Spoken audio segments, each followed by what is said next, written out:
You are tuned in to G5 Jeff TV. Hit the subscribe button, hit the like button, hit the share button to come on in.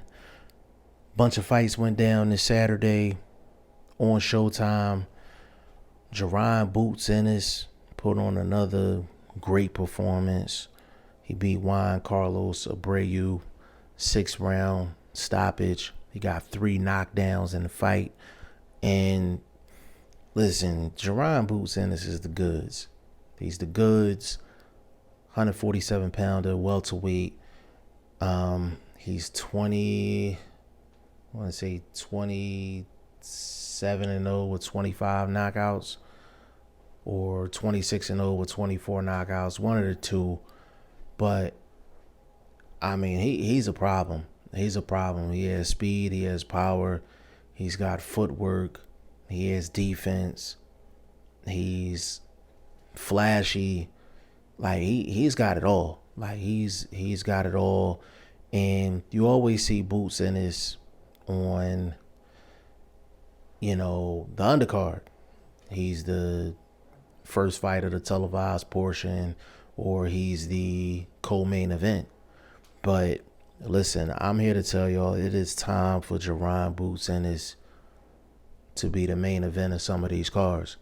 I've watched Jaron Ennis be a co-feature to Clarissa Shields. Ennis is the best looking fighter on that card.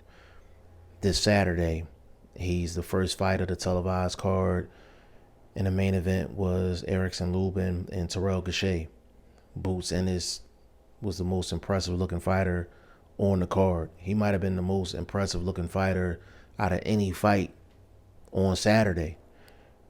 Jaron Ennis is a star. He's a star. Point blank, period. And he's been fighting on PBC cards for a while. And Ennis is going to have to take that same approach Errol Spence did. Go up the ranks, try to get to the number 1 spot, and make one of these champions fight him.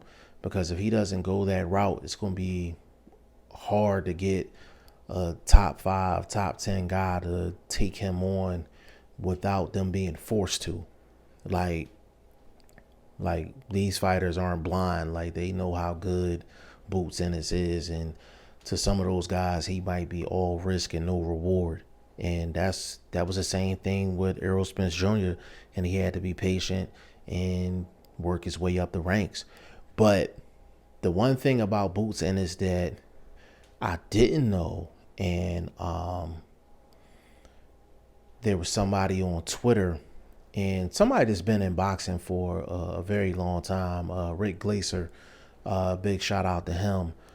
He actually put me on the game on Twitter. Fast Eddie Chambers made a comment about Ennis, and he was like, yo, if he was signed with Al Heyman, like, he would have his title shot by now. I agree with that. And Rick Glaser was like, no, like, that's not the case. So apparently there's a guy named Chris Mittendorf. He has a pending lawsuit out for him to be the primary promoter for Ennis. And apparently, according to Rick Glaser, this lawsuit has been ongoing for about 18 months. And Rick Glaser said that Chris Mittendorf is well connected. Like, he's well connected. Like, he's a big time guy. So he feel like he gonna win the case. But any fighter that is in court for any reason, whether it's promotional, managerial, or anything like that, or it just has something to do with money inside the sport of boxing, it's never good. It's never good. On this part, I agree to disagree with Rick Glaser. He feels like he's going to be able to get his opportunity, with his current situation, because it's reported that Boots is with Salida Promotions. That's who he's affiliated with.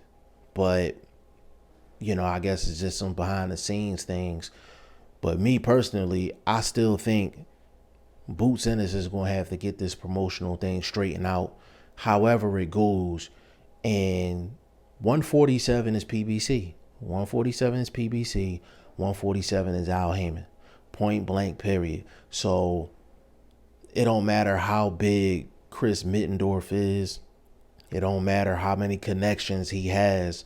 If there's no type of deal with Al Heyman, I guarantee you Boots is not going to get no title shot. He's not going to get no title shot. Boots not going to get a title eliminator if Al Heyman doesn't give it the green light. If Al Heyman don't have his hands in the Boots sweepstakes, he going to be fighting guys like Juan Carlos Abreu for the rest of his career. And that's just, I hope I'm wrong, but that's just, to me, that's facts. To me, that's facts, because that's how the boxing business works. And that's how Al Heyman is the most powerful guy in boxing. Like, he didn't become the most powerful guy in boxing giving fighters free passes. Bob Arum, same thing. Oscar De La Hoya, same thing. Eddie Hearn, same thing. Like, they know how to play the game. Like, they're not going to let a guy just come in and just beat all of their guys and they don't have no type of ties to them. You understand what I'm saying? No type of financial ties or contractual ties to them. Like, the boxing business don't work like that. It don't work like that. Like, and I think everybody inside the business knows that. So is this pending lawsuit with Chris Mittendorf and this whole promotional situation with Boots Ennis, is this what's holding back Jaron Boots Ennis from getting the big fights that he should be getting? He should be getting Jamal James. He should be getting your Dennis Ugas. You can actually make a case that he should get a Keith Thurman fight or a Sean Porter fight at this point in his career. I think he's deserving of it, but he needs those names to get himself in a title contention.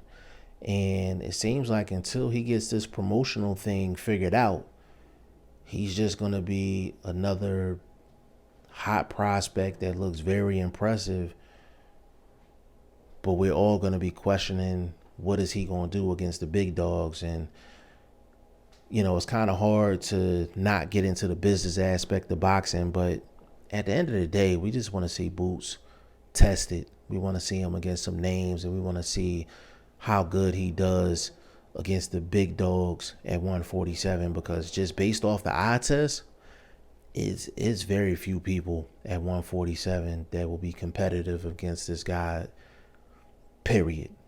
Me personally, just off the eye test, I think the only people that would be competitive with Boots Ennis would be probably Bud, Spence. I'm not even throwing Manny Pacquiao in the mix, like, because that's not even, you know, that we know that's not going to happen. But Bud, Spence, and Porter, because he gives everybody trouble.